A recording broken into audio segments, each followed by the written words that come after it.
nyt kävi joulu. Ei ollut varattu traileri eikä mitään. Ja ajattelin koko viikon, että nyt ei jaksa. Nyt on niin loppu, ettei jaksa. American Car Show. 4 päivää näyttelyä plus rakennus plus purku. Aivan loppu. Aivan loppu. Pari viikkoa huiliin, sen jälkeen töitä helvetisti. Anteeksi. Paljon.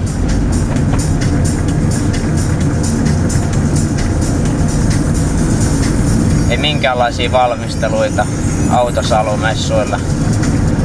Sori Niko, ei vaan pysty. Tänään 6 aikaa aloin järjestelee hommia ja ei ollut traileria, ei ollut Teemullakaan.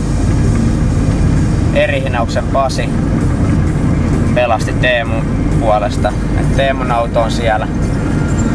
No, kello tuli 10 ja huomattiin, että ei ole Nikolla. Nikolla joka raikkuu alla ja ei mitään. Sitten soiteltiin kaikki paikat läpi ja ihmeteltiin ja rupesi jälleen Lahteen päin. Ja Toivainen lainas autoa, että saadaan kaikki kamat tänne kyytiin. Kiitoksia Toivaselle. Iso apu. Se vito olisi mitään mahtunut. Oltais ihan kusessa. No, päästiin Lahteen. Soitetaan vähän vuokraamoja läpi. Tero, CCL. Kyselee etukäteen, että onks 11 aikaa vuokratraileriin ennen kuin paikat menee kiinni. No, olihan niitä, mutta kaikki oli varattu seuraavalle päivälle, eli huomiselle. Kello tulee 12 ja meillä on traileri ja pitäisi saada vielä kaikki kamat kyytiin autokin vielä. No eihän sit mitään tukkoa traileri. Eipä siinä mitään. Soitetaan Biketuningin kärryn haltijalle Jujulle ja sattui käymään niin hyvä tuuri, että oli vielä tuossa 12 aikaa hereillä. Ja tuli luovuttaa kärryavaimet, että kiitoksia, iso kiitos. Nyt kello on 1. 6 pitää lähteä ajaa Saloon päin. Sitä ennen laitetaan Teron autotrailerille ja otetaan noin teltat ja liput ja härpäkkeet tosta kyytiin. Ja otetaan paljon kelloa sen jälkeen. Tehtisikö vaikka pari tuntia ottaa unta palloa, mutta hieman epäile. Tuskin tulee. En tiedä, 4 vuotta näitä hommia on tehty ja mitään ei oo oppinut. Kyllä niinku tähän ikään mennessä pitäisi vähän oppia näitä hommia, mutta ei jaksa. Ei jaksa. Näillä tunnelmilla lähdetään rakentelemaan Autosalon 2013 messuosastoa. Kvartsin mukana ja sieltä otetaan vähän Anssilta lamppukalvoa esille myyntiin. Sieltä junnoille kalvoa lamppuihin ja yliteippauksia. Käydään katsomaan, miten Tero on saanut hallin laikaiseksi. Jep. Paljon kelloa?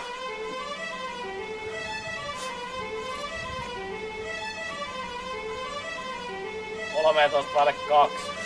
No niin, tässä ollaan. Kaikki menee niinku suunniteltiin. 4 tunnin päästä on herätys ja haetaan vielä vähän tavaroita muualta. Vituiksi meni, niin kuin ennenkin.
selittää Findriftin 2- ja 3-sijan palkintojen rahamenon osa 1?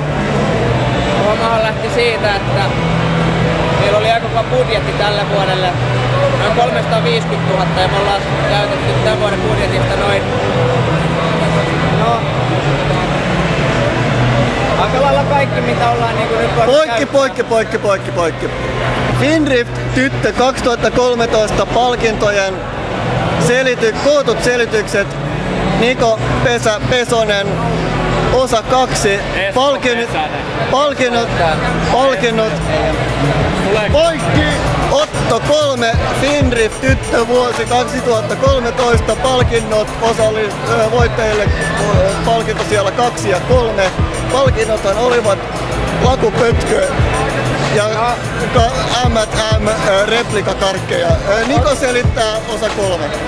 Ottaen huomioon niinku olosuhteet ja minkälainen sää ja kaikki niinku liukkaus ja tämmönen tästä tuli, niin mun mielestä niinku olosuhteen hirmu hyvät palkinnot ja se mitä näihin on niinku tuhlattu ja satsattu ja pistetty menemään, niin